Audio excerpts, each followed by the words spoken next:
दिग्विजय सिंह और विवेक तनखा ने उठाए एसआईआर पर सवाल। देश की व्यवस्था को लोकतंत्र से एक तंत्र में तब्दील करने की कोशिश हो रही है। ऐसे में लोकतंत्र और संविधान बचाने के लिए संघर्ष का समय आ गया है। ये बात संविधान दिवस के मौके पर अंबेडकर प्रतिमा गीता भवन चौराहा पर इंदौर जिला एवं शहर कांग्रेस द्वारा आयोजित कार्यक्रम में पूर्व मुख्यमंत्री दिग्विजय सिंह और राज्यसभा सांसद विवेक तनखा ने मतदाता सूची के एसआईआर पर सवाल खड़ा करते हुए कहे। और वो चिंटू जी इसमें अपना आज शपथ ग्रहण होगा क्या प्रीएम्बल का? बस बात वही है, खतरा हमारे सामने है कि क्या हम आज देश के नागरिक रह पाएंगे, नहीं रह पाएंगे? क्या इस देश में लोकतंत्र रह पाएगा, नहीं रह पाएगा? हम तो अब बुजुर्ग हो गए, तो हमें तो फर्क नहीं पड़ेगा, लेकिन एनएसयूआई और यूथ कांग्रेस के और हमारे जितने युवा हैं जिनसे आज प्रमाण मांगे जा रहे हैं, उनको निश्चित तौर पर फर्क पड़ेगा, क्योंकि उनके सामने ये विकल्प है कि क्या एक तंत्र या लोकतंत्र। एक तंत्र में आप जानते हैं कि जिस प्रकार से हुकूमत होती है, सुनवाई नहीं होती है, न्यायपालिका में सुनवाई नहीं होती है और एक व्यक्ति राज आता है।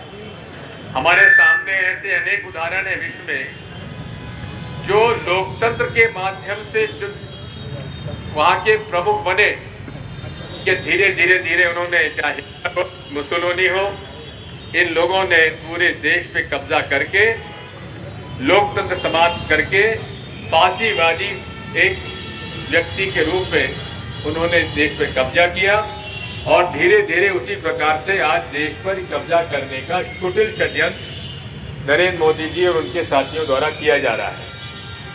राष्ट्रीय स्वयंसेवक संघ एक वो संस्था है जिसका अपंजीकृत है, जिसका पंजीयन तक नहीं हुआ है। आगे मैं कुछ बोलूं उसके पहले हम विवेक तनखा जी हमारे बीच में आ गए हैं, जो विस्तार से आपको सारी बातें समझाएंगे। इसलिए मैं अपनी बात यही कह के समाप्त करूंगा। पूर्व मुख्यमंत्री दिग्विजय सिंह ने एसआईआर को दोषपूर्ण प्रक्रिया करार दिया। दूसरी ओर तनखा ने कहा कि देश की चुनावी विश्वसनीयता पर गहरा संकट खड़ा हो रहा है। संविधान दिवस पर आयोजित कार्यक्रम में जिला कांग्रेस अध्यक्ष विपिन वानखेड़े, शहर कांग्रेस अध्यक्ष चिंटू चौक से पूर्व शहर कांग्रेस अध्यक्ष विनय बाकलीवाल, महिला कांग्रेस की पूर्व अध्यक्ष सोनीला ममरोड, रीटा डांगरे सहित तमाम पार्षद व संगठन के पदाधिकारी बड़ी संख्या में मौजूद थे। इस दौरान कांग्रेसियों को संविधान बचाने की शपथ दिलाई गई। ब्यूरो रिपोर्ट प्रकाश महावर कोली। संविधान का उल्लंघन होगा तो हम लोग सबसे पहले आवाज उठाएंगे।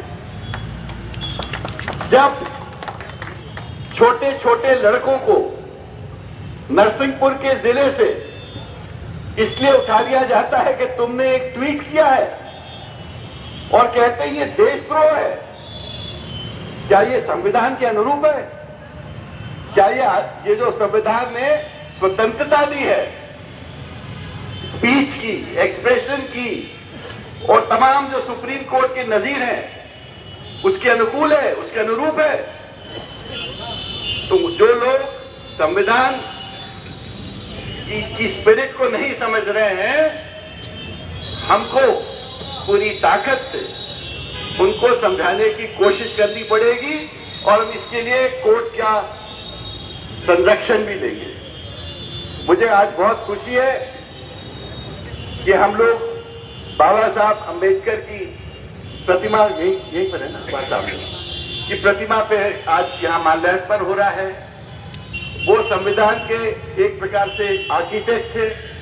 उन्होंने पूरे लोगों के साथ मिलके, अगर आप कॉन्स्टिट्यूएंट असेंबली के डिबेट सुने पढ़े, बाबा साहब का बहुत बड़ा उसमें योगदान था। किस प्रकार से उन्होंने सब लोगों की बातों को समावेश करके एक इतना अच्छा देश को संविधान दिया। इसलिए जब दिग्विजय जी कह रहे थे जय बापू जय भीम, इससे बड़ा नारा इस देश में हो ही नहीं सकता है। अगर हम बापू और भीम दोनों की संरचना लेके आगे बढ़ेंगे तो देश संवैधानिक तरीके से आगे बढ़ेगा, सुरक्षा भी होगी, आपसी सम्मान भी होगा, मैत्री भी होगी और सबसे बड़ी बात सौहार्द भी होगा।